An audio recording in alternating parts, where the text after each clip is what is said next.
নকল সোণৰ নাওসহ ৰাইজৰ দলৰ কাৰ্যকৰ্তাক আটক। এক বিশেষ খবৰ, লখিমপুৰ জিলাৰ নাওবৈচা সমষ্টিৰ ৰাইজৰ দলৰ BMP আঞ্চলিকৰ সাধাৰণ সম্পাদক নাছিম উদ্দিনক আটক কৰা হৈছে নকল সোণৰ এখন নাওসহ। নাৰায়ণপুৰত নকল সোণৰ নাও জব্দ।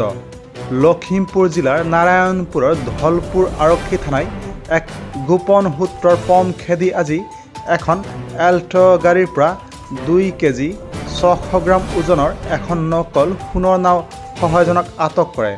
জানিব পৰা মতে, লখিমপুৰ জিলাৰ নাওবৈচা সমষ্টিৰ ৰাইজৰ দলৰ BMP আঞ্চলিকৰ সাধাৰণ সম্পাদক নাছিম উদ্দিনে AS12 AL3335 নম্বৰৰ এখন এল্ট গাড়ীৰে নাওবৈচাৰ পৰা নগাঁও অভিমুখে গৈ থকা অৱস্থাত ধলপুৰ আৰক্ষীয়ে 15 নং ৰাষ্ট্ৰীয় ঘাইপথত সোণৰ নাওসহ নাছিম উদ্দিনক আটক কৰিবলৈ সক্ষম হয়।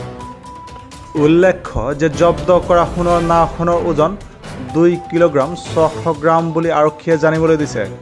ধলপুৰৰ পৰা Gopal Gowala report, news time 3।